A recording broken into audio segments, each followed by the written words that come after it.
여보, 이혼해줘. 이 사람 아이를 낳을 거야. 토요일 오후 2시 내 인생이 산산조각 나는 데는 단 10초면 충분했다. 12회를 함께한 아내 지영이 배를 쓰다듬으며 내 앞에 섰고 그녀 옆에는 내가 형님이라 부르던 군대 선배가 서 있었다.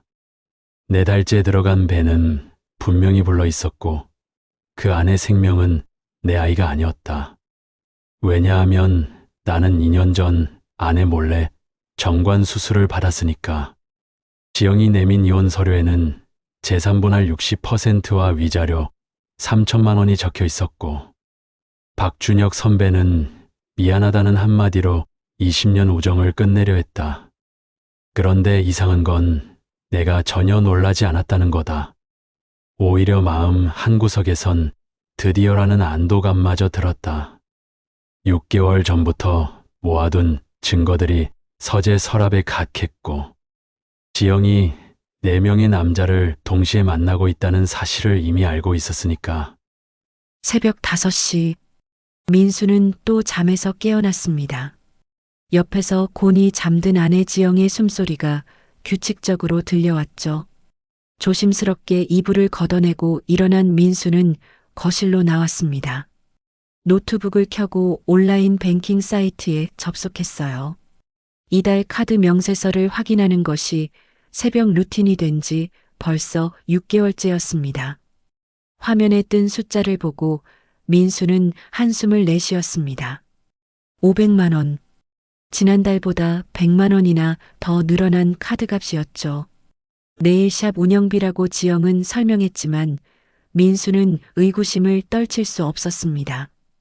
월 매출 300만 원 수준의 작은 네일샵에서 800만 원의 지출이라니요. 민수는 명세서를 하나하나 살펴보기 시작했습니다. 명품 화장품, 고급 레스토랑, 호텔 커피숍. 사업과는 거리가 먼 항목들이 대부분이었어요.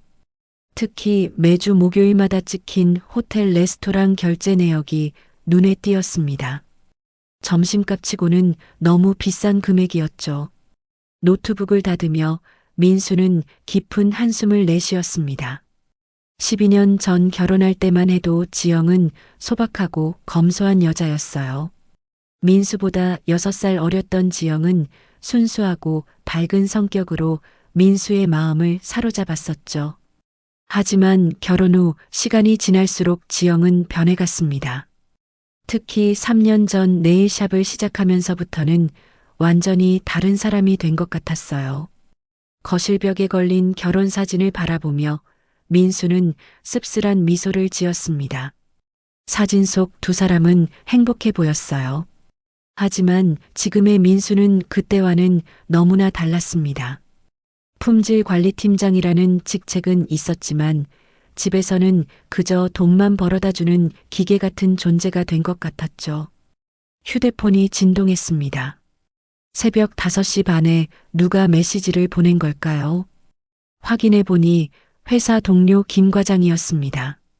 민수야, 오늘 아침 일찍 볼 일 있어서 일찍 나가는데 같이 출근할래? 민수는 그러겠다고 답장을 보냈어요. 혼자 있는 것보다는 누군가와 이야기를 나누고 싶었습니다. 샤워를 하고 옷을 갈아입은 민수는 조용히 현관문을 나섰습니다. 아파트 복도를 걸으며 문득 이상한 생각이 들었어요. 어제 저녁 지영이 피부과 정기 검진이라며 외출했을 때 돌아온 시간이 밤 11시였죠. 피부과가 그렇게 늦게까지 진료를 할까요? 엘리베이터를 기다리며 민수는 주머니에서 휴대폰을 꺼냈습니다. 지영의 위치를 확인할 수 있는 앱이 있었지만 한 번도 사용해 본 적은 없었어요. 아내를 의심한다는 것 자체가 부부 사이의 신뢰를 깨는 일이라고 생각했으니까요. 하지만 오늘따라 그 앱 아이콘이 유독 눈에 들어왔습니다. 지하 주차장으로 내려가니 김 과장이 차 안에서 기다리고 있었습니다. 민수가 차에 타자마자 김 과장이 한숨을 푹 내쉬었어요. 형, 나 이혼하기로 했어. 민수는 놀라 김 과장을 바라봤습니다. 김 과장의 눈가에는 다크서클이 짙게 내려앉아 있었어요. 무슨 일이야? 갑자기 아내가 바람 피운 걸 알게 됐거든.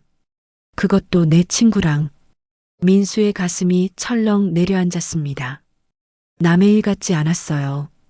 김 과장이 계속 말을 이었습니다. 처음엔 못 믿었어. 설마 했지.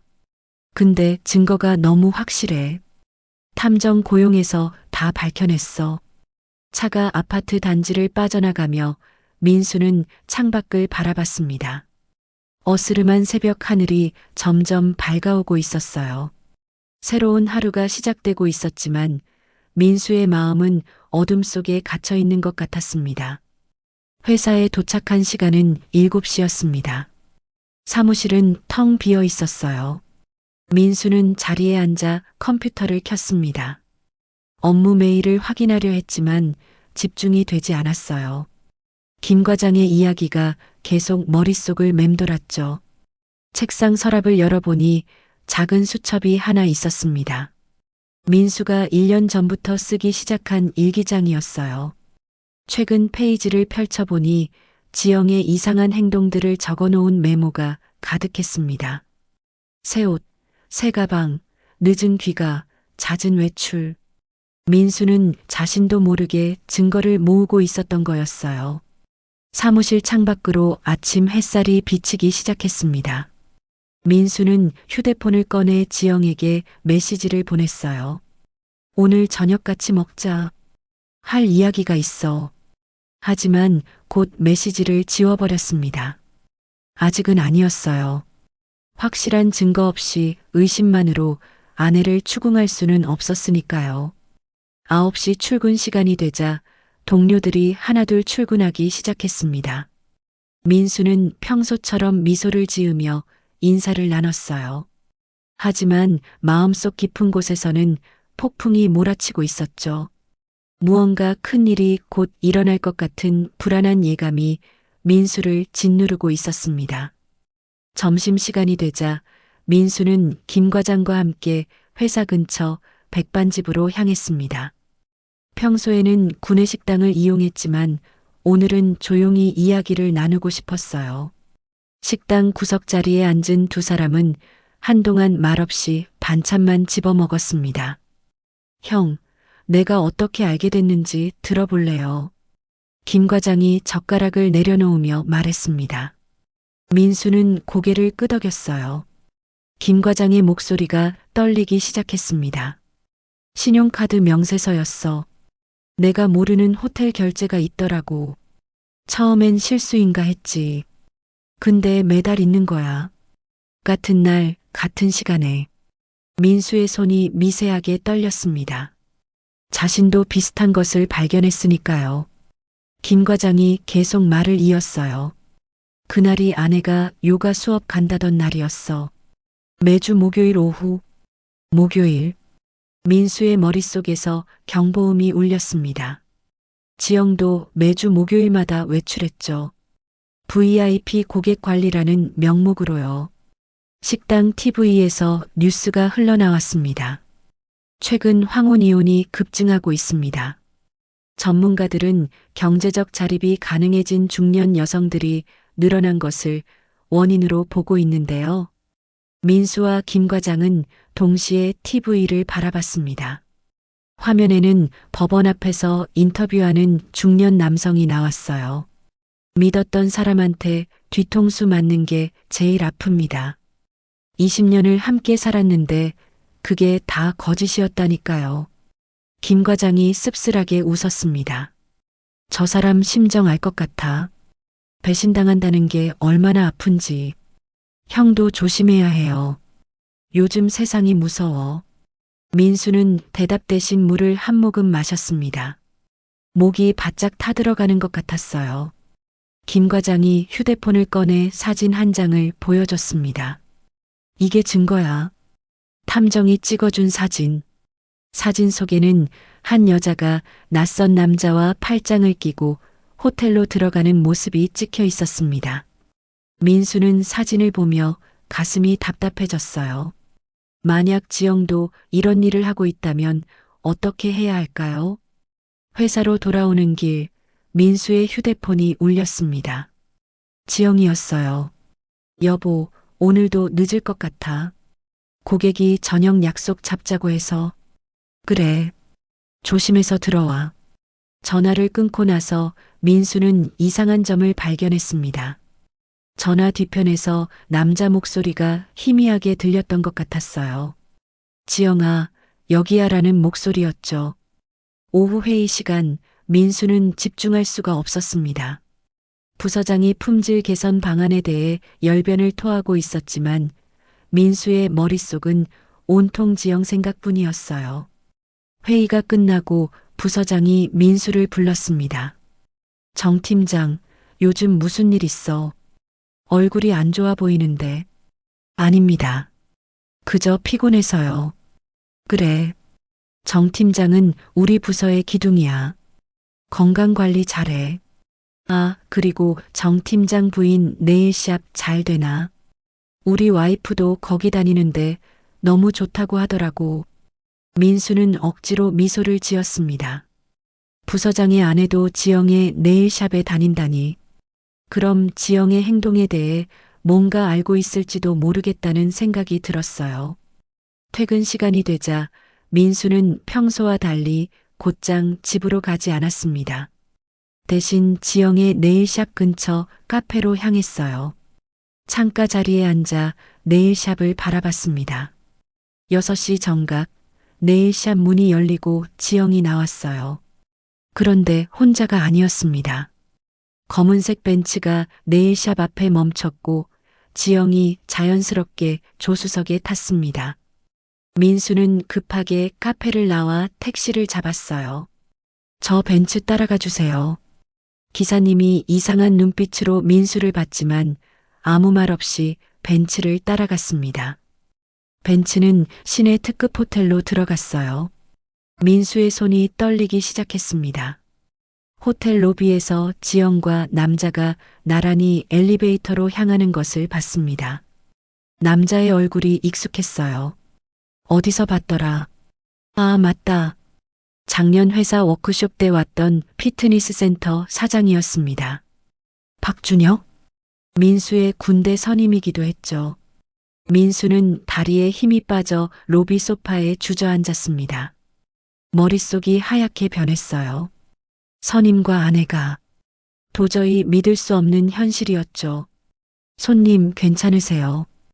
호텔 직원이 걱정스럽게 물었습니다. 민수는 고개를 저으며 일어났어요. 이대로 가만히 있을 수는 없었습니다.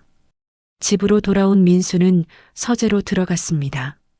책상 서랍을 열고 명함 한 장을 꺼냈어요. 김 과장이 준 탐정 사무소 명함이었죠. 전화번호를 눌러 통화 버튼을 누르려다가 멈췄습니다. 정말 이렇게까지 해야 할까요? 그때 휴대폰에 메시지가 왔습니다. 지영이었어요. 오늘 친구 집에서 자고 갈게. 술을 너무 많이 마셔서. 민수는 헛웃음이 나왔습니다. 방금 전 호텔에서 본 것이 친구 집이었나요? 민수는 결심했습니다. 탐정사무소에 전화를 걸었어요. 탐정사무소는 강남 뒷골목 낡은 건물 3층에 있었습니다. 민수는 계단을 오르며 몇 번이나 발걸음을 돌리려 했어요. 하지만 어젯밤 호텔에서 본 장면이 계속 떠올라 결국 사무실 문을 두드렸습니다. 어서 오세요. 전화 주신 정민수 씨 맞으시죠? 40대 중반으로 보이는 탐정이 민수를 맞이했습니다. 사무실은 생각보다 깔끔했어요. 벽에는 각종 자격증과 감사패가 걸려 있었죠. 요즘 이런 의뢰가 많습니다. 특히 중년 부부들 사이에서요. 자, 천천히 이야기해 보세요. 민수는 지영의 이상한 행동들을 하나씩 설명했습니다. 매주 목요일 외출, 늦은 귀가, 과도한 카드 사용, 그리고 어제 목격한 호텔 장면까지. 탐정은 조용히 메모를 하며 들었어요. 박준혁이라고 하셨죠? 피트니스 센터 사장. 군대 선임이시고요. 네, 맞습니다. 일단 3개월 계약을 하시는 게 좋겠습니다. 분류는 보통 패턴이 있어서 충분한 증거를 모으려면 시간이 필요해요. 민수는 계약서에 서명했습니다. 성금 500만 원을 이체하면서도 손이 떨렸어요. 이제 돌이킬 수 없는 강을 건넌 기분이었죠. 회사로 돌아온 민수는 평소처럼 업무에 집중하려 했지만 쉽지 않았습니다. 컴퓨터 모니터를 보면서도 계속 지영과 박준혁의 모습이 떠올랐어요. 12년 전 민수가 군대에서 전역하고 얼마 지나지 않아 선임이 소개팅을 주선했었죠. 그때 나온 여자가 바로 지영이었습니다. 후이마, 내가 아는 여자 중에 내가 좋아할 만한 애가 있어. 어려 보이는데 착하고 예뻐. 그렇게 만난 지영과 민수는 빠르게 사랑에 빠졌습니다. 2년의 연애 끝에 결혼했고 처음 몇 년은 정말 행복했어요. 하지만 언제부터인가 지영이 변하기 시작했죠. 특히 3년 전 네일샵을 열면서부터는 완전히 다른 사람이 됐습니다. 저녁 7시 민수는 집에 도착했습니다. 현관문을 열자 지영이 거실에서 TV를 보고 있었어요. 평소와 다름없는 모습이었죠. 일찍 왔네. 저녁 먹었어? 아니, 아직. 냉장고에 반찬 있으니까 밥 차려 먹어. 난 먼저 먹었어. 지영은 민수를 한번 쳐다보고는 다시 TV로 시선을 돌렸습니다. 민수는 지영의 목덜미에 난 붉은 자국을 발견했어요. 벌레에 물린 것처럼 보이려 했지만 민수는 알 수 있었습니다. 그게 무엇인지. 어제는 어디서 잤어? 민수가 물었습니다. 지영이 잠시 멈칫했지만 곧 태연하게 대답했어요. 수진이네 집. 걔가 남편이랑 싸워서 위로해줬어. 거짓말. 민수는 확신했습니다. 하지만 아직은 아무것도 모르는 척해야 했어요. 탐정이 충분한 증거를 모을 때까지는. 밤 10시 민수는 서재에 앉아 일기를 썼습니다. 오늘 있었던 일들, 느낀 감정들을 하나씩 적어 내려갔어요. 그러다가 책상 서랍에서 오래된 사진첩을 꺼냈습니다. 신혼여행 사진들이었죠. 제주도 바닷가에서 활짝 웃고 있는 두 사람. 그때는 정말 행복했었는데 휴대폰이 울렸습니다. 박준혁이었어요. 후이마, 잘 지내지? 이번 주 토요일에 우리 피트니스 센터에서 이벤트 하는데 와. 지영이도 데리고. 민수는 잠시 말을 잃었습니다. 어제 호텔에서 아내와 함께 있던 남자가 태연하게 전화를 하다니. 형, 바빠서 못 갈 것 같습니다. 그래. 아쉽네. 참, 지영이 네일샵 사업 확장한다며. 내가 좀 투자해줄까 하는데 어때? 투자? 민수의 머릿속에서 퍼즐 조각들이 맞춰지기 시작했습니다. 지영이 최근 사업 확장 이야기를 꺼냈었죠. 그런데 왜 박준혁이 그 이야기를 알고 있을까요? 지영이한테 직접 물어보겠습니다. 그래, 그럼 또 연락해.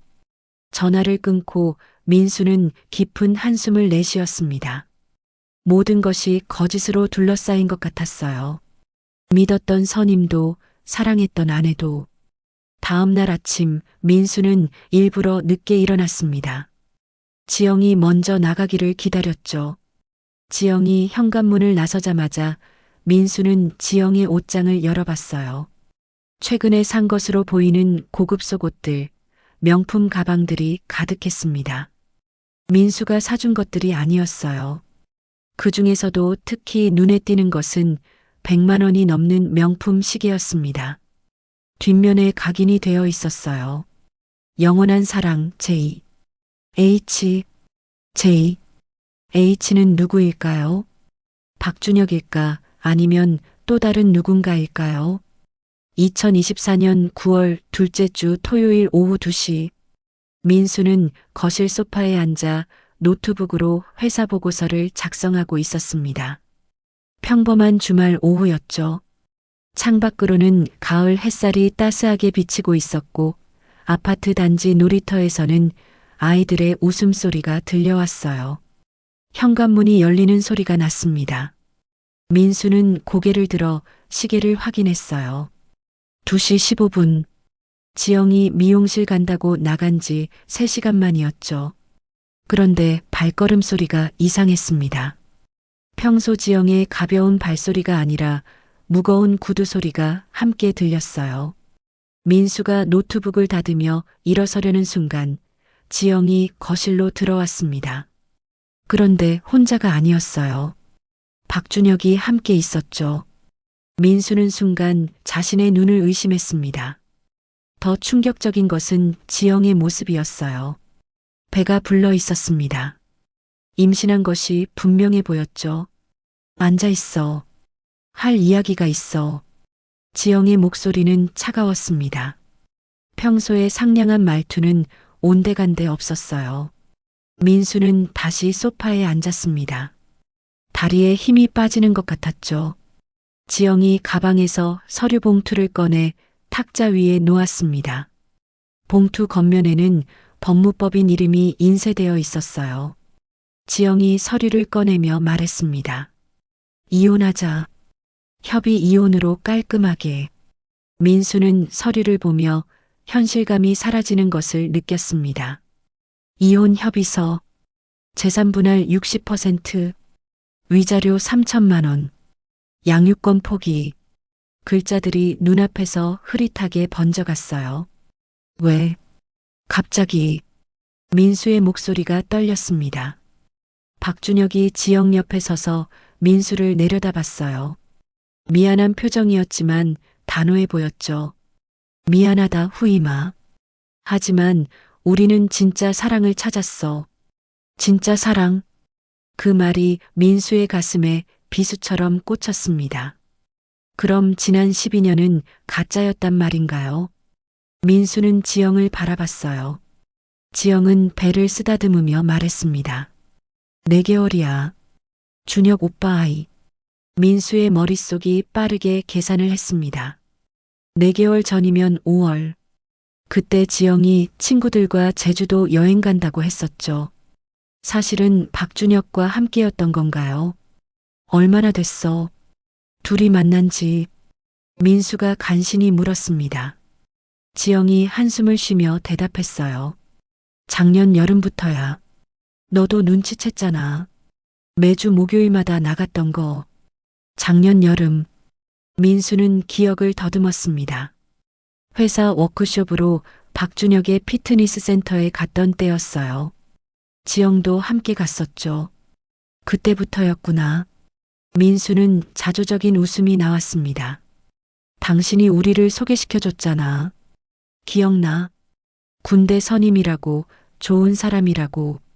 그때는 몰랐어. 이렇게 될 줄은. 박준혁의 변명이 구차하게 들렸습니다. 민수는 주먹을 꽉 쥐었어요. 화가 치밀어 올랐지만 참아야 했습니다. 아직은 때가 아니었으니까요. 일주일만 시간을 줘. 정리할 게 있어. 민수가 침착하게 말했습니다. 지영과 박준혁이 놀란 표정으로 서로를 바라봤어요. 이렇게 쉽게 받아들일 줄은 몰랐나 봅니다. 일주일이면 충분해. 변호사도 만나야 하고. 좋아. 일주일 후에 다시 만나자. 지영이 서류를 다시 가방에 넣으며 일어났습니다. 박준혁도 따라 일어났어요. 두 사람이 현관으로 향할 때 민수가 물었습니다. 그 아이 정말 준혁이 형 아이가 맞아? 지영이 돌아보며 눈을 부릅떴습니다. 당연하지. 누구 아이겠어. 그냥 물어본 거야. 혹시 다른 사람은 없었나 해서. 민수의 질문에 박준혁의 표정이 굳어졌습니다. 뭔가 불안한 기색이 스쳐 지나갔어요. 하지만 지영은 태연했습니다. 미친 소리 하지 마. 준혁 오빠가 유일해. 두 사람이 나간 후 민수는 소파에 깊이 파묻혔습니다. 온몸에서 힘이 빠져나가는 것 같았어요. 하지만 이상하게도 마음 한구석에서는 안도감이 들었습니다. 드디어 끝이 보인다는 안도감이었죠. 민수는 휴대폰을 꺼내 탐정에게 전화를 걸었습니다. 급한 일이 생겼습니다. 최대한 빨리 결과가 필요해요. 무슨 일이신가요? 아내가 임신했대요. 이혼 요구를 받았습니다. 전화 너머로 탐정의 놀란 숨소리가 들렸습니다. 일주일 안에 정리해드리겠습니다. 이미 상당한 자료를 확보했거든요. 민수는 전화를 끊고 서재로 들어갔습니다. 책상 서랍 깊숙한 곳에서 서류 하나를 꺼냈어요. 2년 전 비밀리에 받았던 정관수술 확인서였습니다. 지영은 이 사실을 모르고 있었죠. 지영과 박준혁이 나간 후 민수는 거실에 홀로 앉아 있었습니다. 오후 햇살이 창문으로 들어왔지만 마음은 차가웠어요. 테이블 위에는 지영이 두고 간 이혼 서류가 놓여 있었죠. 민수는 서류를 다시 펼쳐보았습니다. 재산 분할 60%. 말도 안 되는 조건이었어요. 민수는 일어나 부엌으로 갔습니다. 냉장고에서 맥주를 꺼내 마셨어요. 차가운 맥주가 목구멍을 타고 내려갔지만 머리는 더욱 맑아졌습니다. 이제 무엇을 해야 할지 생각해야 했어요. 서재로 들어간 민수는 노트북을 켰습니다. 이혼 전문 변호사를 검색하기 시작했어요. 수십 개의 법무법인이 나왔지만 어디를 선택해야 할지 막막했습니다. 그때 회사 법무팀 선배가 떠올랐어요. 작년에 이혼했던 선배였죠. 민수는 휴대폰을 들어 선배에게 전화를 걸었습니다. 선배님, 정민수입니다. 갑자기 연락드려 죄송해요. 민수야, 오랜만이네. 무슨 일이야? 상담 좀 하고 싶은데 시간 되세요? 선배는 민수의 목소리에서 뭔가 심상치 않음을 눈치챈 듯 했습니다. 지금 나와. 내가 아는 조용한 곳이 있어. 1시간 후 민수는 선배가 알려준 찻집에 도착했습니다. 선배는 이미 와서 기다리고 있었어요. 민수가 자리에 앉자 선배가 물었습니다. 이혼이지. 어떻게 하셨어요? 나도 겪어봤잖아. 표정에 다 나와 있어. 민수는 오늘 있었던 일을 선배에게 털어놓았습니다. 지영의 불륜, 임신, 그리고 터무니없는 이혼 조건까지. 선배는 조용히 들으며 고개를 끄덕였어요. 일단 변호사부터 선임해. 내가 아는 사람 중에 이런 사건 전문가가 있어. 그리고 가장 중요한 건 증거야. 탐정을 고용했습니다. 일주일 안에 결과를 준다고 했어요. 잘했어. 그런데 한 가지 더 있어. 정관수술 받았다고 했지. 민수가 고개를 끄덕이자 선배가 말을 이었습니다. 그럼 친자 확인을 요구해. 아이가 누구 아이인지 밝혀야 해. 선배의 조언을 듣고 집으로 돌아온 민수는 곧바로 행동에 나섰습니다. 우선 은행 계좌를 정리해야 했어요. 공동 명의로 된 계좌들을 확인하고 개인 계좌로 자금을 이동시켰습니다. 지영이 먼저 손을 쓸 가능성이 있었으니까요. 다음은 집안을 샅샅이 뒤지는 일이었습니다.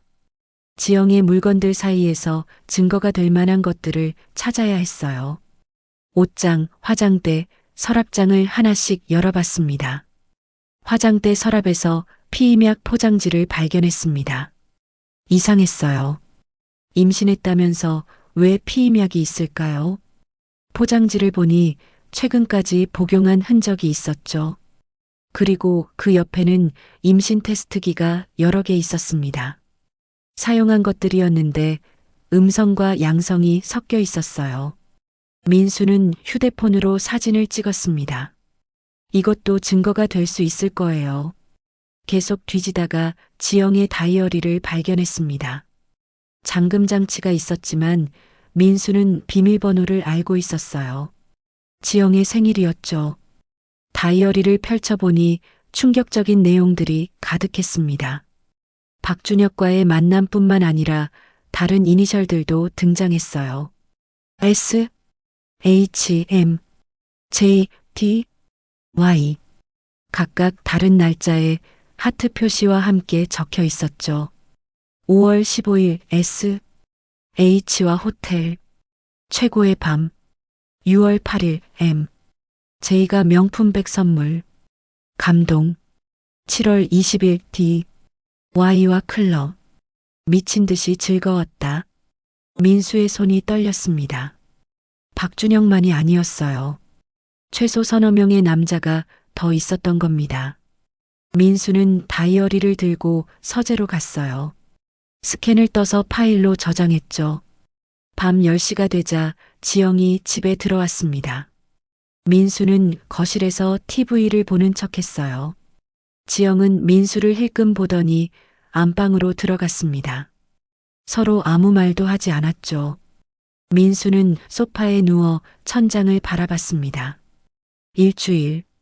그 안에 모든 것을 준비해야 했어요. 증거 수집, 변호사 선임, 그리고 반격 계획까지. 새벽 3시, 민수는 잠을 이룰 수 없었습니다. 서재로 가서 컴퓨터를 켰어요.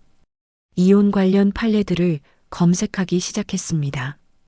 배우자의 중혼적 부정행위, 임신한 상태에서의 이혼, 재산 분할 기준. 밤새 공부하듯 자료를 읽어나갔어요. 그러다가 흥미로운 판례를 발견했습니다. 배우자가 복수의 상대와 불륜을 저지른 경우 유책 배우자로 인정되어 재산 분할에서 극히 불리한 판결을 받았다는 내용이었어요. 민수는 그 판례를 인쇄했습니다. 동이 트기 시작했습니다. 민수는 창밖을 바라봤어요. 새로운 날이 시작되고 있었죠. 일주일 후면 모든 것이 달라질 겁니다. 민수는 깊게 숨을 들이쉬었어요.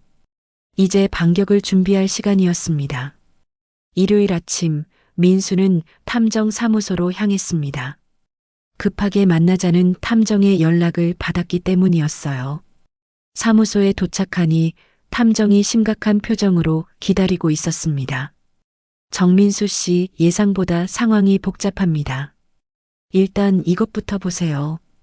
탐정이 노트북 화면을 돌려 보여줬습니다. 사진들이 가득했어요. 지영과 박준혁이 함께 있는 사진뿐만 아니라 낯선 남자들과 찍힌 사진도 여러 장 있었습니다. 박준혁 씨 외에 최소 3명이 더 있습니다. 이상우, 성형외과 의사, 최민재, 명품 수입업자, 김도윤, 자칭 투자 전문가. 민수는 화면을 뚫어지게 바라봤습니다. 다이어리에서 본 이니셜들과 일치했어요. SH는 이상우, MJ는 민재, DY는 도윤이었던 겁니다. 이들과의 만남 패턴을 분석해봤습니다.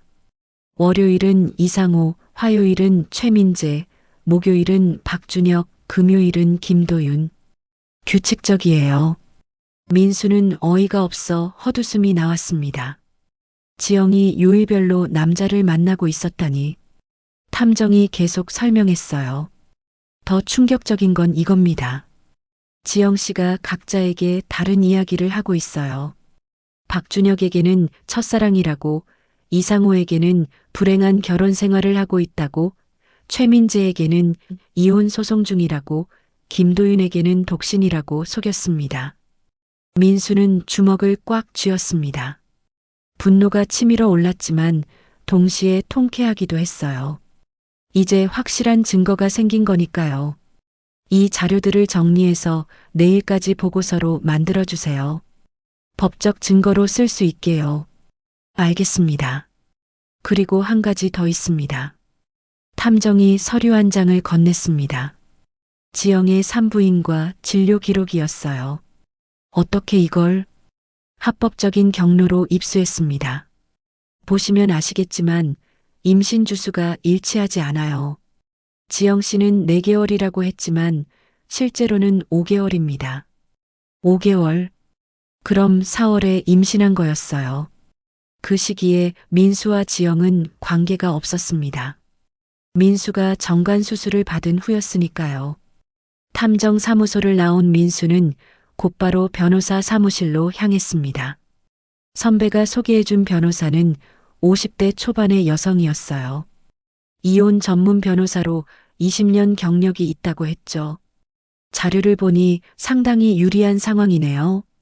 배우자의 중혼적 부정행위, 그것도 4명이나 되는 상대와의 불륜. 게다가 각자를 속이고 금전적 이익까지 취했다면 사기죄도 성립할 수 있습니다. 변호사가 서류를 검토하며 말했습니다. 민수는 안도의 한숨을 내쉬었어요. 재산 분할은 어떻게 될까요? 이 정도 유책성이라면 재산 분할을 받기 어려울 겁니다. 오히려 위자료를 청구할 수 있어요. 상간자들에게도 손해배상을 청구할 수 있고요. 민수는 처음으로 희망이 보이는 것 같았습니다. 변호사가 계속 말했어요. 그런데 가장 중요한 건 친자 확인입니다. 정관 수술을 받으셨다니 아이가 본인 자녀가 아님을 입증할 수 있겠네요. 네, 수술 확인서도 있습니다. 좋아요. 일단 내용 증명을 보내고 이혼 소송을 준비하겠습니다. 아, 그리고 상간자들의 배우자나 가족들에게도 알릴 권리가 있습니다. 그들도 알아야 할 진실이니까요. 변호사 사무실을 나온 민수는 복잡한 심정이었습니다. 이제 본격적인 싸움이 시작되는 거였어요. 집으로 돌아가는 길, 민수는 박준혁에게 전화를 걸었습니다. 형, 정민수입니다. 민수야. 무슨 일이야? 만나서 얘기하고 싶은데요. 중요한 일입니다. 박준혁이 잠시 망설이다가 대답했습니다. 그래, 내일 점심때 보자. 내 사무실로 와. 전화를 끊고 민수는 씁쓸하게 웃었습니다. 박준혁은 아직 모르고 있었어요. 지영이 자기만 만나는 게 아니라는 걸. 내일 그 사실을 알게 되면 어떤 표정을 지을까요? 집에 도착하니 지영은 외출 중이었습니다. 민수는 서재에 들어가 내일을 준비했어요. 탐정이 보낸 증거 자료들을 정리하고 변호사와 상의한 내용을 메모했습니다. 그리고 가장 중요한 준비를 했어요. 녹음기와 소형 카메라를 가방에 넣었습니다. 밤이 되어 지영이 돌아왔지만 두 사람은 여전히 서로 말을 하지 않았습니다. 각자의 방에서 잠을 청했죠. 하지만 민수는 잠들 수 없었어요. 내일이면 모든 것이 밝혀질 테니까요. 진실이라는 폭탄이 터질 때 과연 누가 살아남을까요? 월요일 점심시간 민수는 박준혁과의 약속 전에 먼저 들를 곳이 있었습니다. 도서관이었어요. 이혼 관련 법률 서적을 더 찾아보려고 했죠. 3층 법률 서적 코너에서 책을 고르고 있을 때 누군가 말을 걸어왔습니다. 이혼 관련 책을 찾으시는군요. 민수가 돌아보니 40대 초반으로 보이는 여성이 서 있었습니다.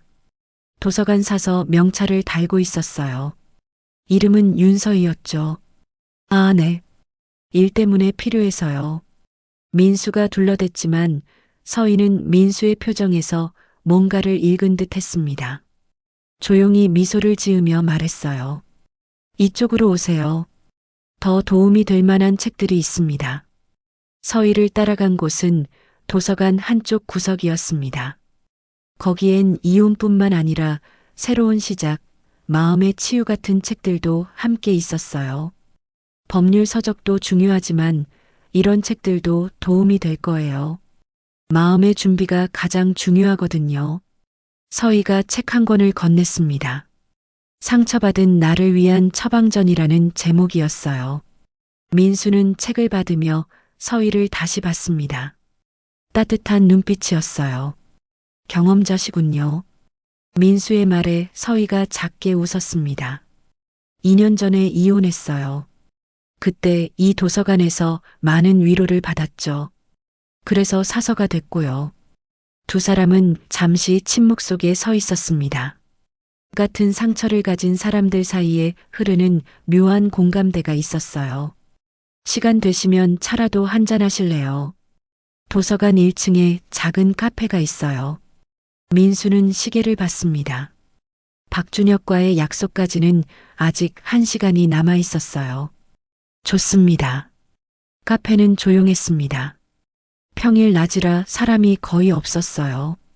두 사람은 창가 자리에 앉았습니다. 서희가 따뜻한 차를 주문했어요. 처음이 제일 힘들어요. 배신감, 분노, 슬픔이 한꺼번에 밀려오거든요. 서희의 말에 민수는 고개를 끄덕였습니다. 정확히 지금 자신이 느끼는 감정이었어요. 어떻게 견디셨어요? 견디지 못했어요. 무너졌죠. 완전히. 그런데 바닥을 치고 나니까 오히려 올라갈 일만 남더라고요. 서희가 차를 한 모금 마시며 창밖을 바라봤습니다. 전 남편이 도박에 빠져 있었어요. 집까지 날릴 뻔했죠. 그때는 세상이 끝난 것 같았는데 지금은 그 일이 있어서 오히려 감사해요.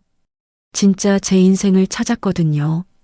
민수는 서희의 이야기를 들으며 위로를 받았습니다. 자신만 이런 일을 겪는 게 아니라는 사실이 힘이 됐어요. 저도 그렇게 될 수 있을까요? 당연하죠. 시간이 걸리겠지만 반드시 그렇게 될 거예요. 그때가 되면 지금의 아픔이 오히려 감사하게 느껴질 겁니다. 서희가 명함을 건넸습니다. 도서관 사서 명함이었지만 뒷면에 개인 번호가 적혀 있었어요. 혼자 힘들 때 연락하세요. 차라도 한잔하면서 이야기 나누면 도움이 될 거예요. 민수는 명함을 받으며 진심으로 감사함을 느꼈습니다. 이런 힘든 시기에 만난 서희가 운명처럼 느껴졌어요. 카페를 나와 박준혁의 사무실로 향하는 길, 민수는 마음이 한결 가벼워진 것을 느꼈습니다. 서희와의 대화가 큰 힘이 됐어요. 혼자가 아니라는 사실, 이 아픔을 극복한 사람이 있다는 사실이 용기를 줬죠. 피트니스 센터 건물에 도착한 민수는 엘리베이터를 탔습니다. 5층 사무실로 올라가는 동안 가방 속 녹음기를 켰어요. 이제 본격적인 대결이 시작되는 거였죠. 사무실 문을 열고 들어가자 박준혁이 책상 뒤에 앉아 있었습니다. 자신만만한 표정이었어요. 민수야, 앉아. 일주일 시간 달라고 했는데 벌써 결정했어? 민수는 대답 대신 가방에서 서류를 꺼냈습니다. 탐정이 준비해준 사진들이었어요. 박준혁의 표정이 굳어졌습니다. 이게 뭐야? 형이 알아야 할 사실이에요. 지영이 형만 만나는 게 아닙니다. 민수는 사진을 한 장씩 책상 위에 펼쳤습니다.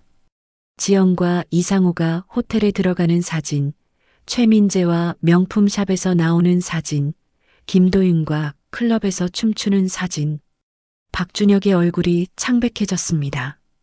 손이 미세하게 떨리는 것이 보였어요. 이게 사실이야? 탐정이 일주일 동안 찍은 겁니다. 지영은 요일별로 남자를 만나고 있었어요. 형은 목요일이고요. 박준혁이 주먹을 쥐었다가 폈다가를 반복했습니다. 분노와 충격이 교차하는 표정이었어요. 그 아이는 그럼 누구 아이야? 그것도 확인해 봐야죠. 형 아이가 아닐 수도 있어요. 민수의 말에 박준혁이 벌떡 일어났습니다. 그리고는 사무실을 서성이기 시작했어요. 마치 갇힌 짐승처럼 불안해 보였죠. 말도 안 돼. 지영이가 나한테는 첫사랑이라고 했어. 평생 나만 사랑한다고.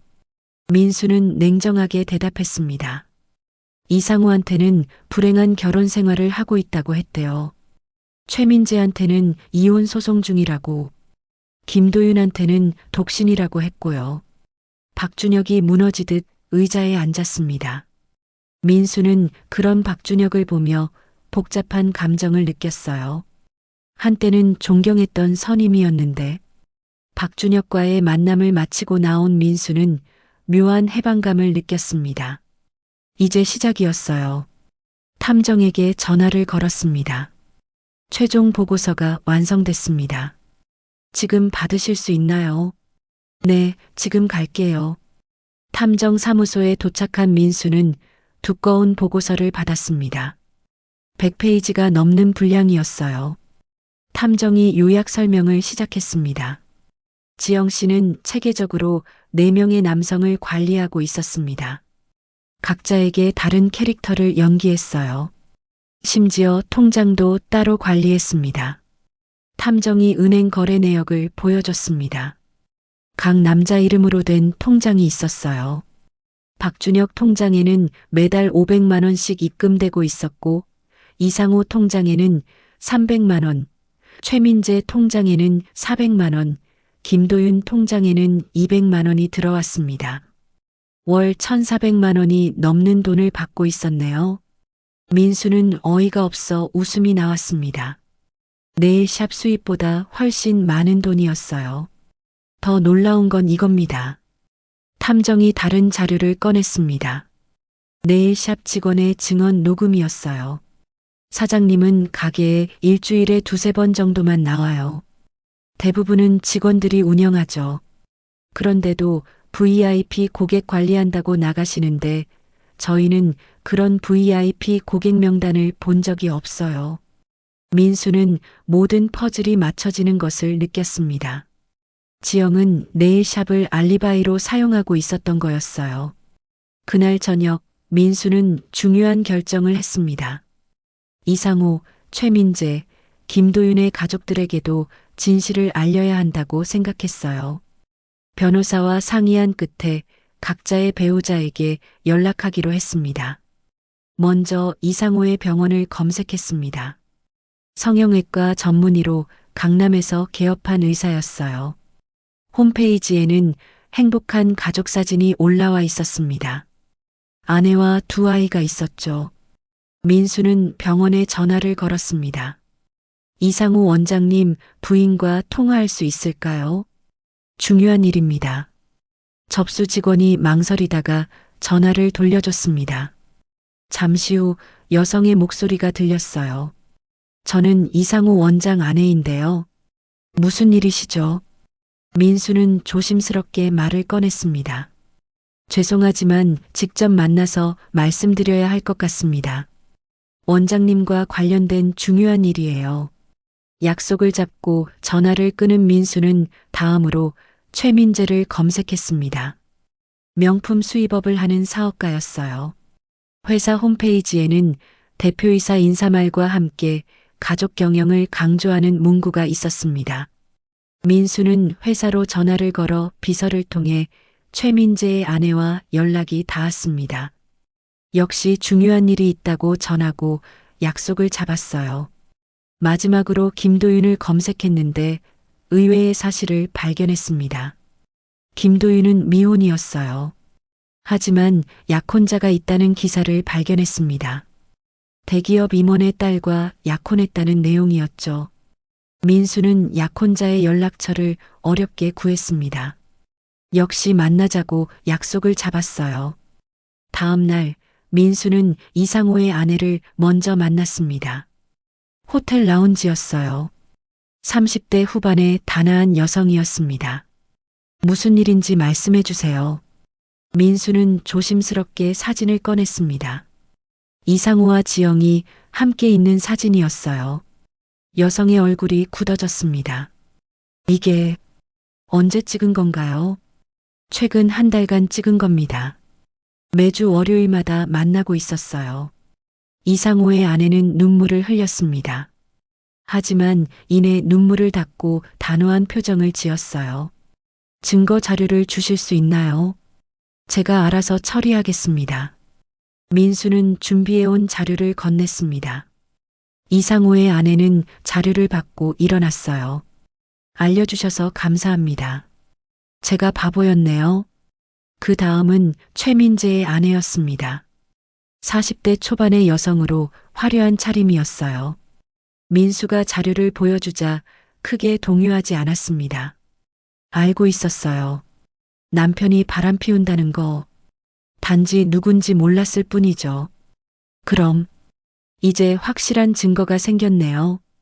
이혼할 때 유리하게 쓸 수 있겠어요. 최민재의 아내는 오히려 민수에게 고마워했습니다. 증거를 찾고 있었는데 이렇게 가져다 준 거니까요. 마지막으로 김도윤의 약혼자를 만났습니다. 20대 후반의 젊은 여성이었어요. 민수가 사진을 보여주자 충격을 받은 표정이었습니다. 도윤 오빠가 정말이에요? 죄송합니다.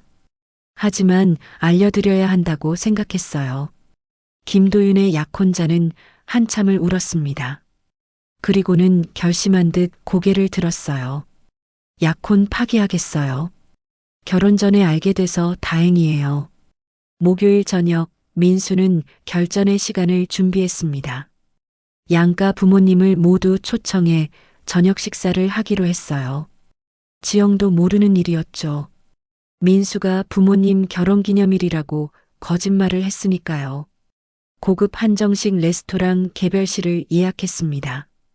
저녁 6시 민수의 장인 장모가 먼저 도착했어요.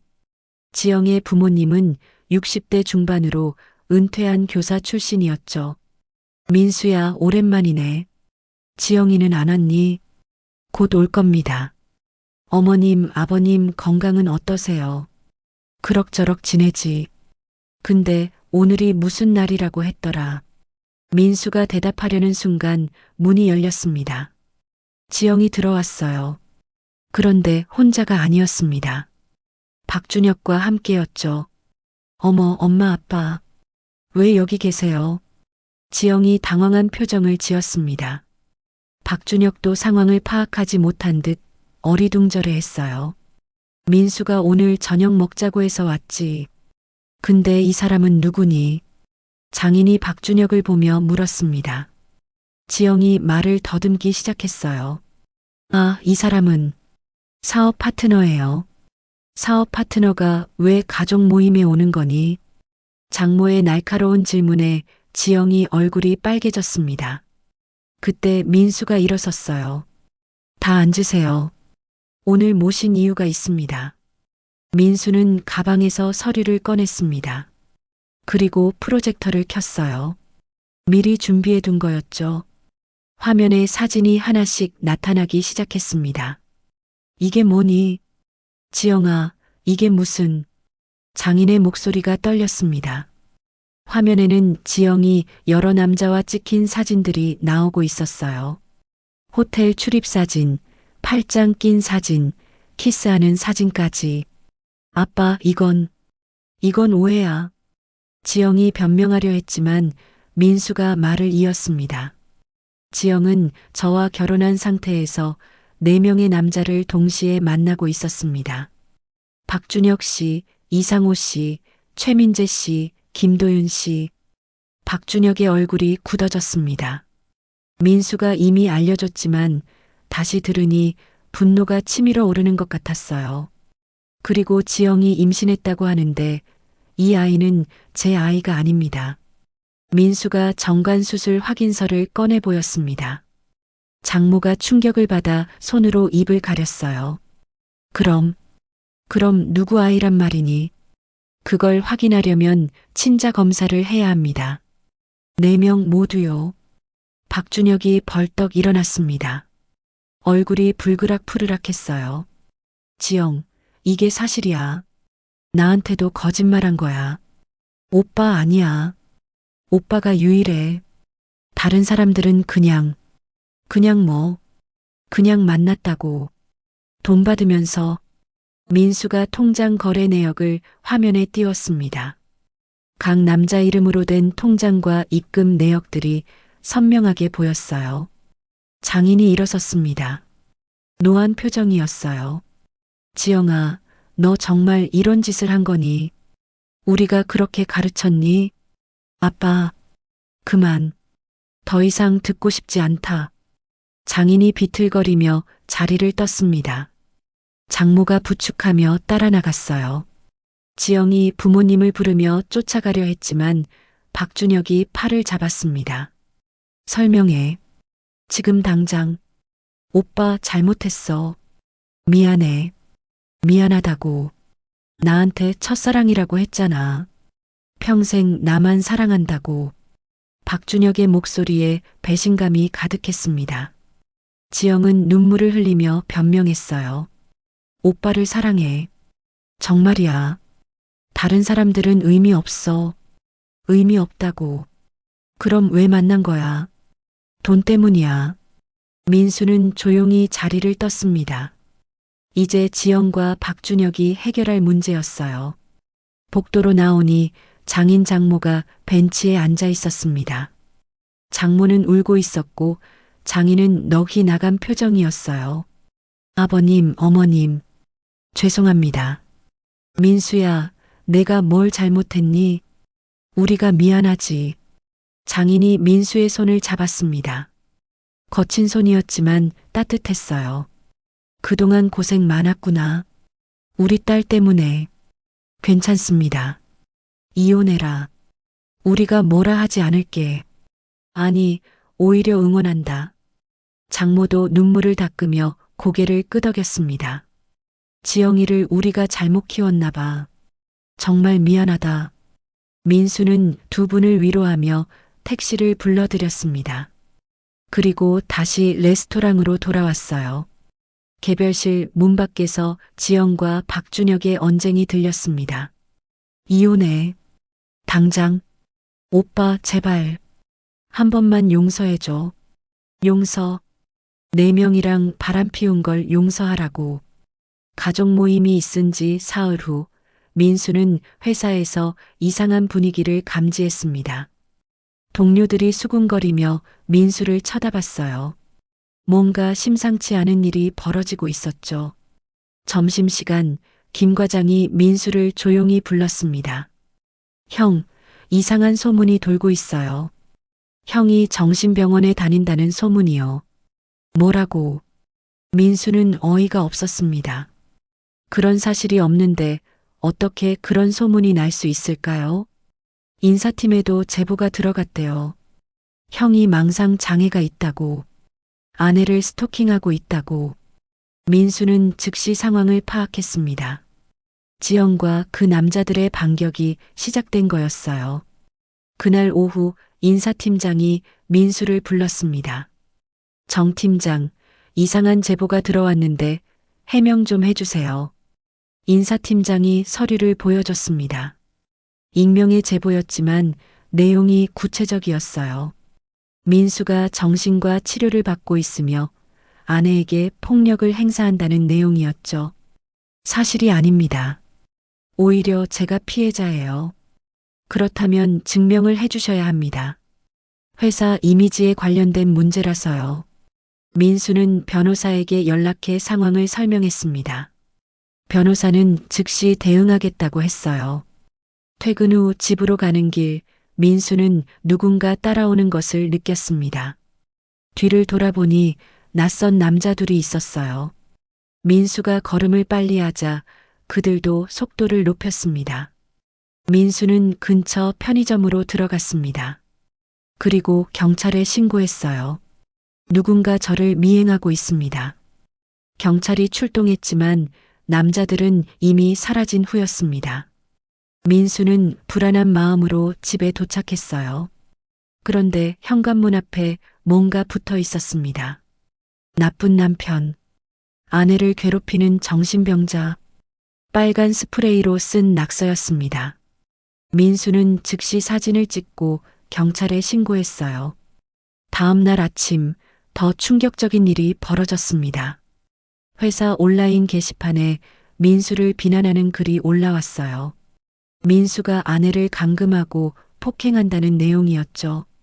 민수는 즉시 IT 부서에 연락해 IP를 추적해달라고 요청했습니다.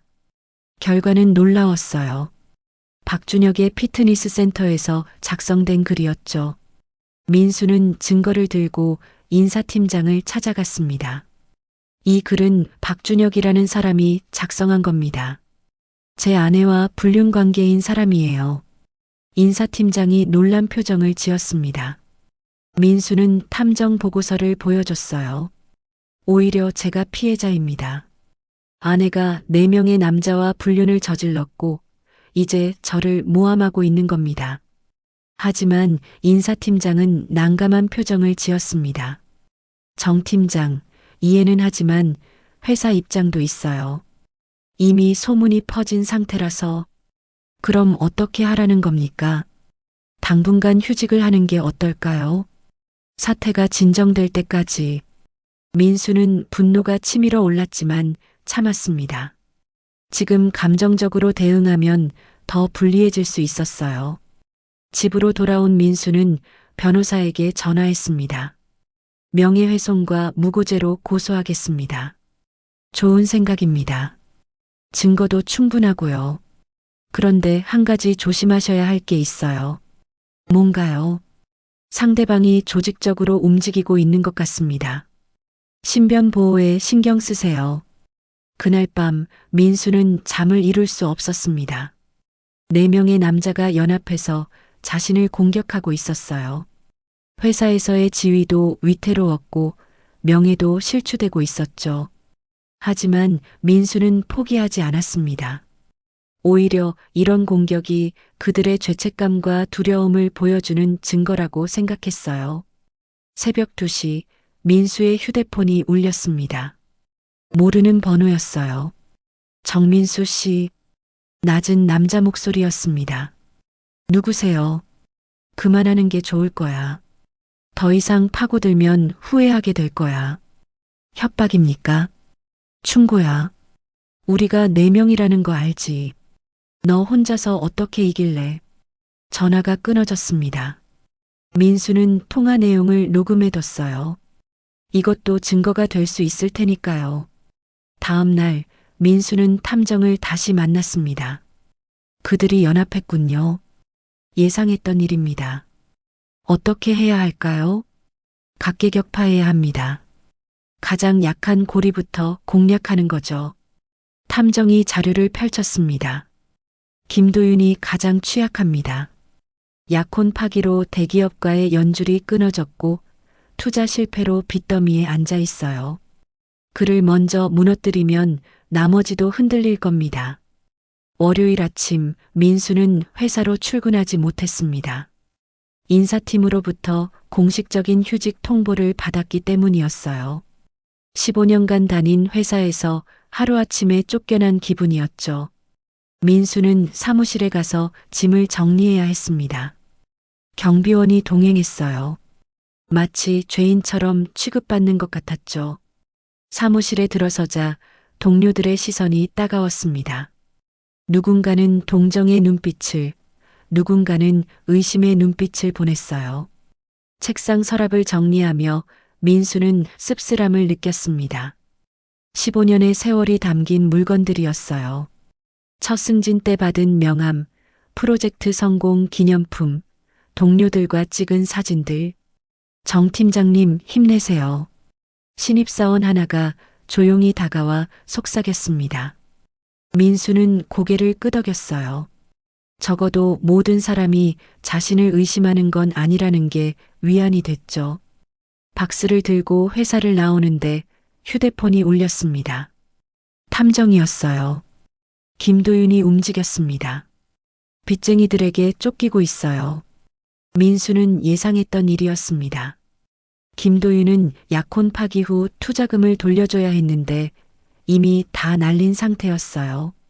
약혼자 집안에서 압박을 가하고 있었죠. 집으로 돌아온 민수는 텅 빈 거실에 앉았습니다. 지영은 며칠 전부터 친정에 가 있었어요.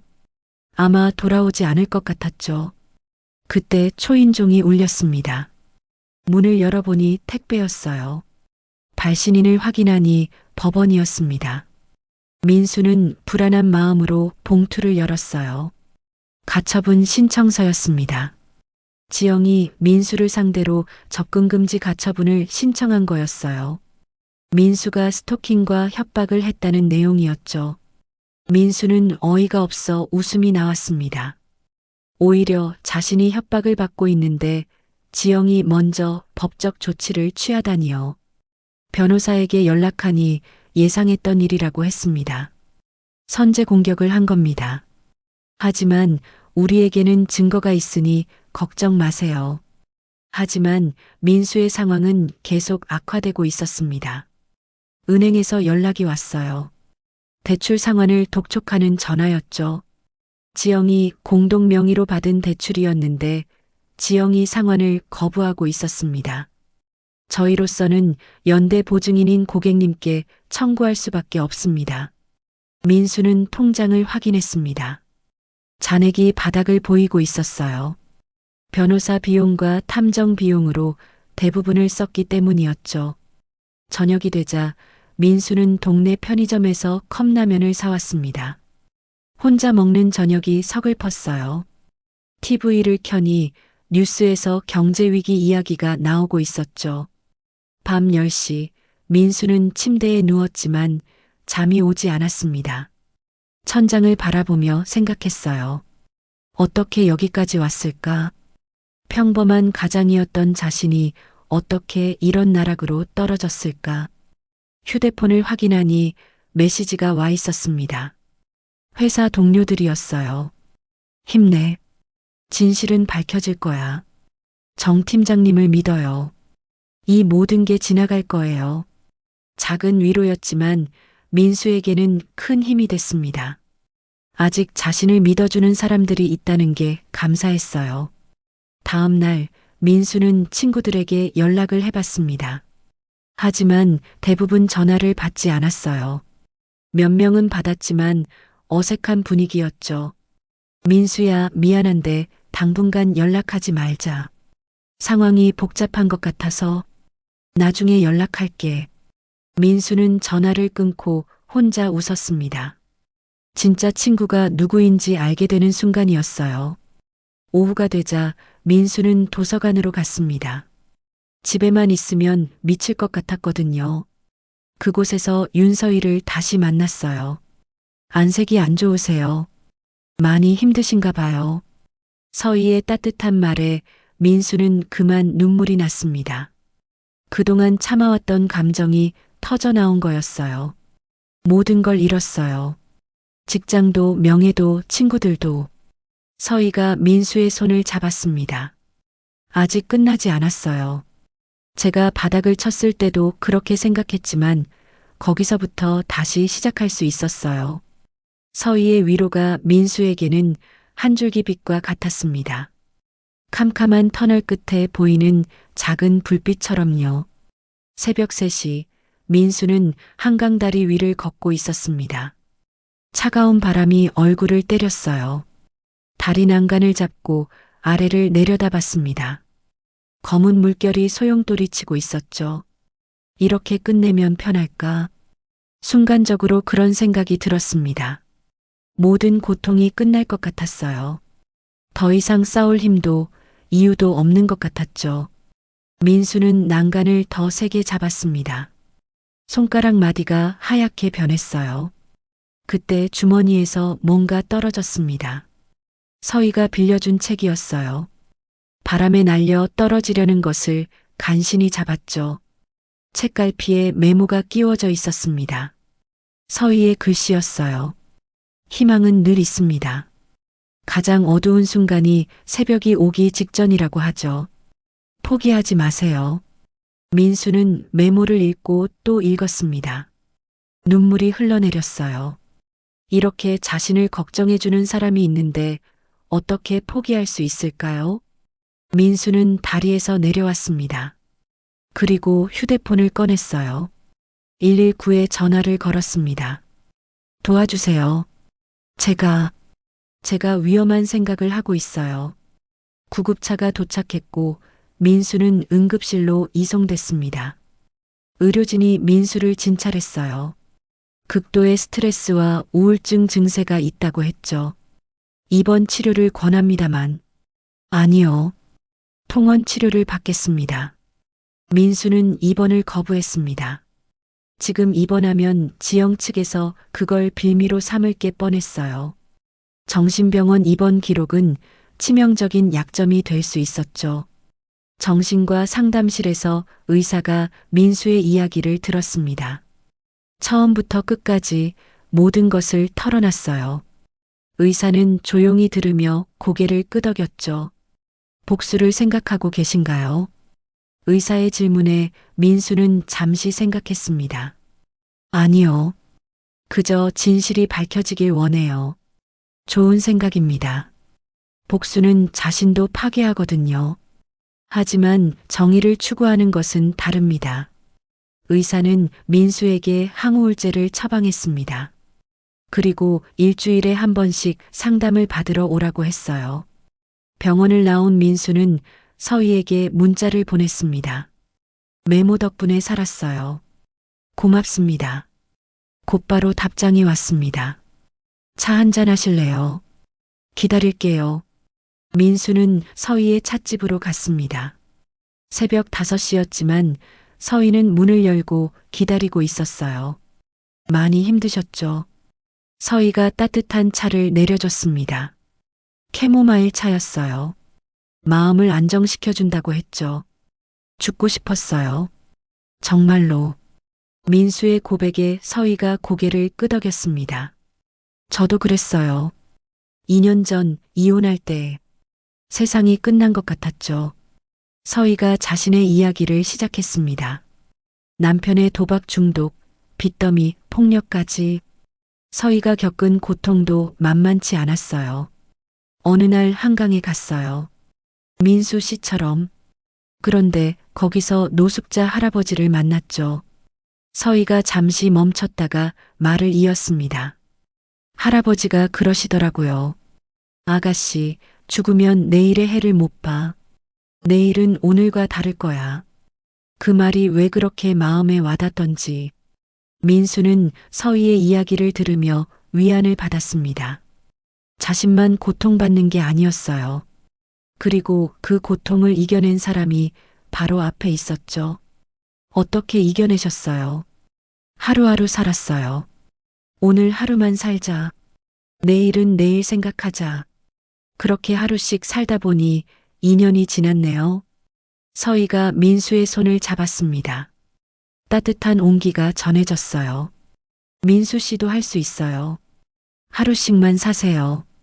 그럼 어느새 이 모든 게 지나가 있을 거예요. 해가 뜨기 시작했습니다. 찻집 창으로 첫 햇살이 들어왔어요. 민수는 그 빛을 바라보며 생각했습니다. 그래, 하루씩 살아보자. 오늘 하루만이라도. 민수는 서희와 헤어진 후 집으로 돌아왔습니다. 그리고 일기를 썼어요.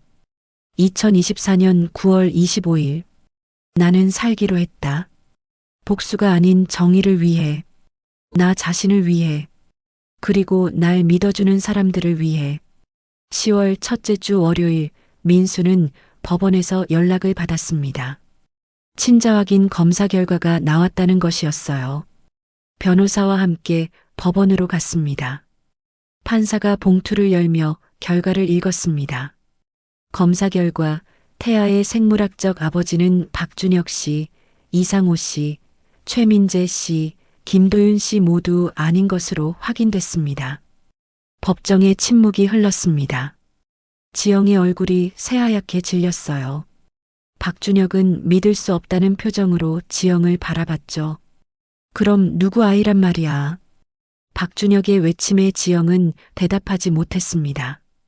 고개를 숙인 채 손만 떨고 있었어요. 판사가 계속 말했습니다. 이로써 원고 한지영 씨의 주장은 신빙성을 잃었습니다. 또한 피고 정민수 씨가 제출한 증거들을 검토한 결과 원고의 중혼적 부정행위가 명백히 인정됩니다. 민수의 변호사가 일어섰습니다. 재판장님, 피고는 원고의 유책성을 근거로 재산분할 청구를 기각하고 오히려 위자료를 청구합니다. 인정합니다. 원고 한지영 씨는 유책 배우자로서 재산분할을 받을 수 없으며 피고에게 위자료 3천만 원을 지급하십시오. 지영이 울음을 터뜨렸습니다. 하지만 아무도 동정하지 않았어요. 박준혁은 분노에 찬 표정으로 법정을 떠났죠. 재판이 끝난 후 민수는 변호사와 함께 커피를 마셨습니다. 이제 상간자들에 대한 손해배상 청구가 남았습니다. 4명 모두에게 청구할 수 있나요? 물론입니다. 각각 1,000만 원에서 2천만 원 정도 받을 수 있을 겁니다. 민수는 처음으로 마음이 후련했습니다. 정의가 실현되는 기분이었어요. 그날 오후 뜻밖의 연락이 왔습니다. 회사 인사팀장이었어요. 정 팀장, 오해가 있었던 것 같습니다. 복직하시죠? 무슨 말씀이신가요? 법원 판결을 확인했습니다. 정 팀장이 피해자였네요. 회사에서도 사과드립니다. 민수는 잠시 생각했습니다. 돌아가고 싶은 마음도 있었지만 한편으로는 새로운 시작을 하고 싶기도 했어요. 생각할 시간을 주세요. 전화를 끊고 민수는 탐정을 만났습니다. 탐정이 추가 정보를 가져왔어요. 김도윤이 먼저 무너졌습니다. 빚독촉에 시달리다가 사기 혐의로 고소당했어요. 투자금을 횡령한 것 같습니다.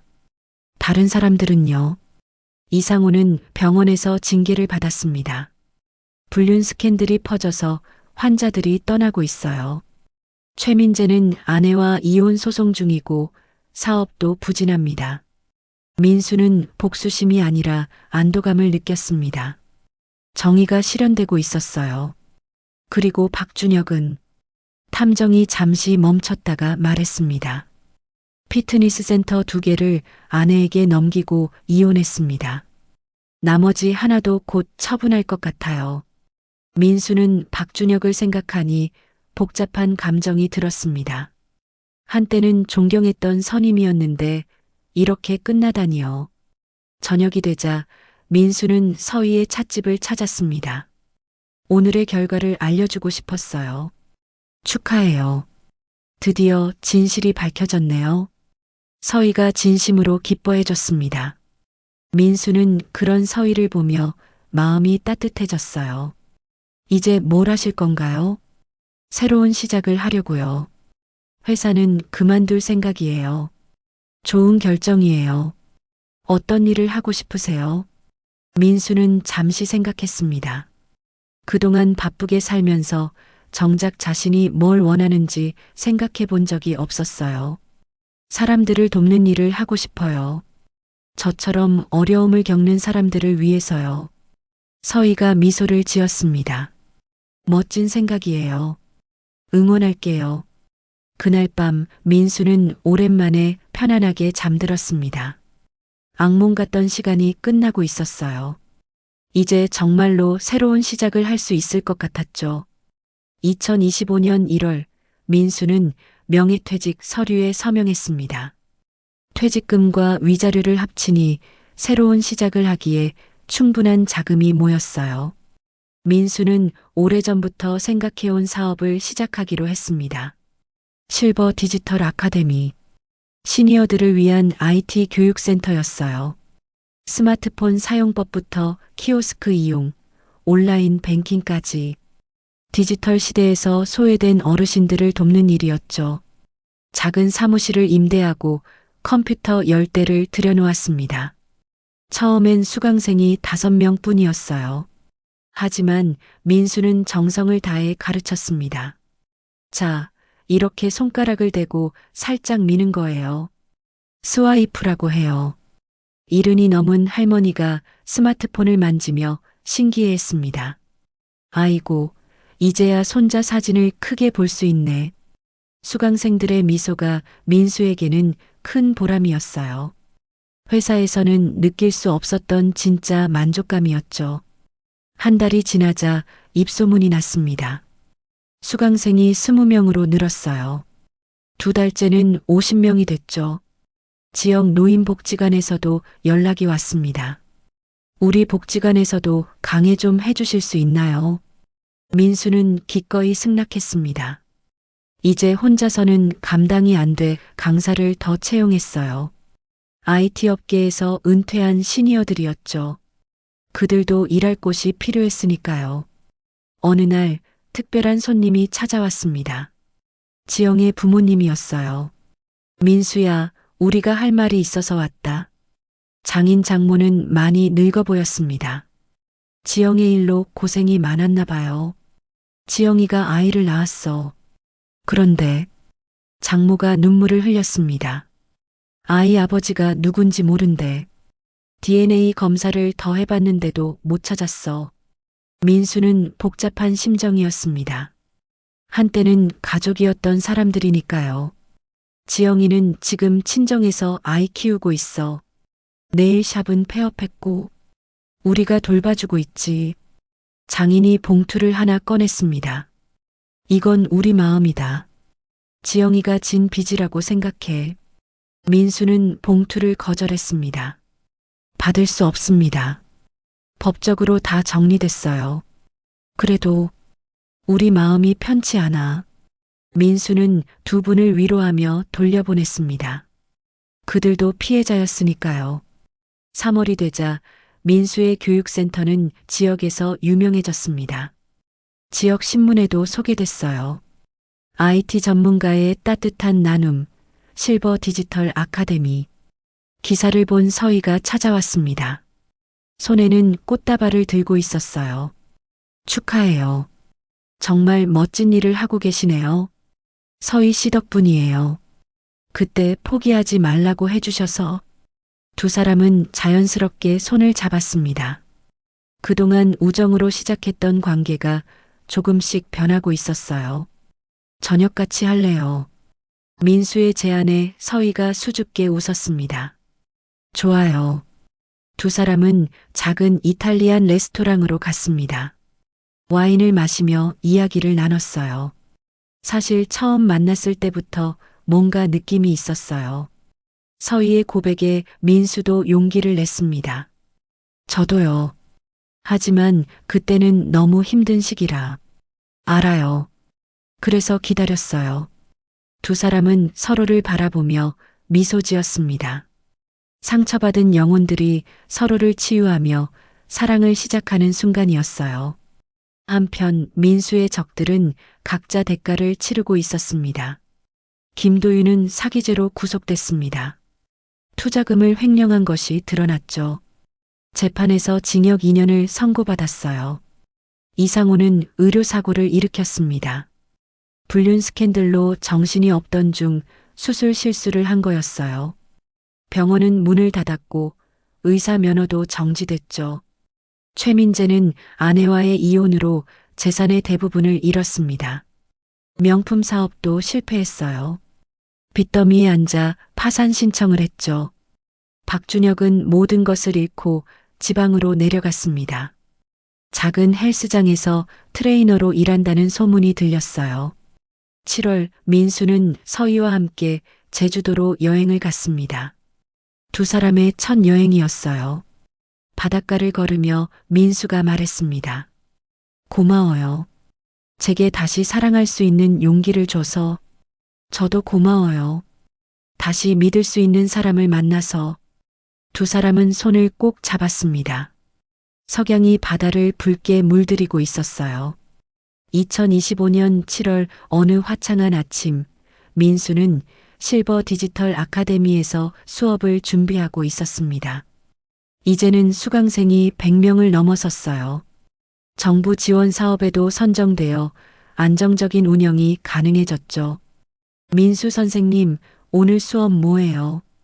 팔순을 넘긴 김할아버지가 물었습니다.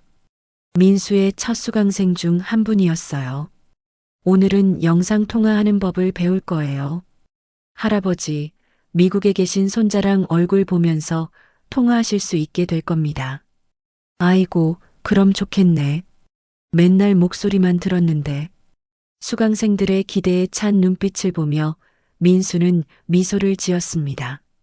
이런 작은 변화가 어르신들의 삶을 풍요롭게 만든다는 게 뿌듯했어요. 점심시간 서희가 도시락을 들고 찾아왔습니다. 두 사람은 이제 공식적인 연인이 되었어요. 김밥 만들어 왔어요. 아침에 못 먹었죠. 고마워요. 서희 씨가 있어서 정말 행복해요. 두 사람은 사무실 한쪽에서 도시락을 나눠 먹었습니다. 소박하지만 행복한 시간이었어요. 지역 신문에서 인터뷰 요청이 왔어요. 이혼 후 제2의 인생을 찾은 남자 특집이래요. 민수는 잠시 고민했습니다. 과거를 다시 꺼내는 게 부담스럽기도 했어요. 하지만 서희가 격려했습니다. 좋은 기회예요. 민수 씨처럼 어려움을 겪는 사람들에게 희망이 될 수 있어요. 민수는 인터뷰를 수락했습니다. 기자가 와서 질문을 시작했어요. 이혼 후 6개월 만에 이렇게 성공적으로 재기하셨는데 비결이 뭔가요? 민수는 잠시 생각한 후 대답했습니다. 포기하지 않은 거예요. 그리고 저를 믿어준 사람들이 있었고요. 가장 중요한 건 과거에 매이지 않고 새로운 시작을 받아들인 거예요. 전 부인이나 그 사람들에 대한 원망은 없나요? 이제는 없어요. 오히려 감사해요. 그 일이 없었다면 지금의 제가 없었을 테니까요. 기자가 놀란 표정을 지었습니다. 민수의 대답이 의외였나 봐요. 불행한 결혼 생활을 12년이나 유지했어요. 그게 끝나서 오히려 다행이죠. 이제야 진짜 제 인생을 살고 있으니까요. 인터뷰가 끝나고 민수는 수업을 계속했습니다. 어르신들이 스마트폰으로 손자 손녀와 영상 통화를 하며 기뻐하는 모습을 보니 마음이 따뜻해졌어요. 저녁이 되어 퇴근하려는데 뜻밖의 방문객이 왔습니다. 박준혁이었어요. 민수야. 박준혁은 많이 초췌해 보였습니다. 한때는 잘 나가던 사업가였는데 지금은 평범한 중년 남자의 모습이었어요. 무슨 일이야, 형? 그냥 사과하고 싶어서 왔어. 박준혁이 고개를 숙였습니다. 정말 미안해. 내가 미쳤었어. 친구의 아내를. 변명의 여지가 없어. 민수는 박준혁을 바라봤습니다. 분노도 이제는 사라진 지 오래였어요. 이제 됐어, 형. 다 지나간 일이야. 너한테 이런 말할 자격도 없지만 잘 사는 것 같아서 다행이야. 박준혁이 돌아서려 할 때 민수가 불렀습니다. 형, 새 출발 잘하길 바라. 박준혁은 뒤돌아보지 않고 손만 들어 보였습니다. 그의 뒷모습이 쓸쓸해 보였지만 그것도 그가 선택한 길이었어요. 밤이 되어 민수는 서희와 함께 찻집에 있었습니다. 서희가 만든 전통차를 마시며 하루를 마무리하는 게 일상이 되었죠. 내년에 교육센터 확장할 계획이에요. 2호점도 내고 싶고요. 좋은 생각이에요. 제 찻집도 그쪽으로 옮길까 생각 중이에요. 두 사람은 미래를 계획했습니다. 함께하는 미래를요. 서희 씨, 우리 결혼할까요? 갑작스러운 프로포즈에 서희가 놀란 표정을 지었습니다. 하지만 곧 환한 미소를 지었어요. 네, 좋아요. 두 사람은 손을 맞잡았습니다. 반지도 없는 프로포즈였지만 진심이 담겨 있었어요.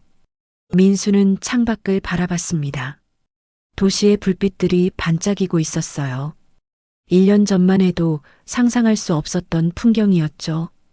배부른 아내가 선배와 찾아와 이혼하자고 했을 때 그때는 세상이 끝나는 줄 알았어요. 하지만 지금 민수는 알고 있습니다. 그것이 끝이 아니라 시작이었다는 걸. 진짜 행복을 찾아가는 여정의 시작이었다는 걸요. 첫 번째 결혼은 실패했지만 두 번째는 성공할 거예요. 민수의 말에 서희가 대답했습니다. 우리는 이미 성공했어요. 서로를 찾았으니까요. 두 사람은 미소를 지으며 차를 마셨습니다. 밖에서는 여름밤 바람이 불고 있었어요. 새로운 계절이, 새로운 인생이 시작되고 있었습니다. 민수는 생각했습니다. 그날 지영이 이혼 서류를 내밀었을 때 바로 서명했어야 했다고. 환호성을 지르며 짐을 쌌어야 했다고.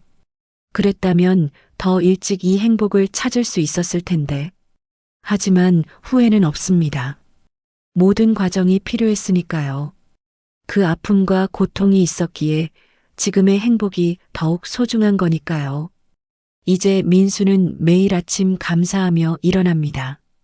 새로운 하루가 주어진 것에, 사랑하는 사람이 곁에 있는 것에, 그리고 누군가에게 도움을 줄 수 있는 일을 하고 있는 것에 감사하며. 이것이 정민수의 새로운 인생입니다. 배신과 이혼이라는 끝에서 시작된 진짜 행복한 인생 말입니다.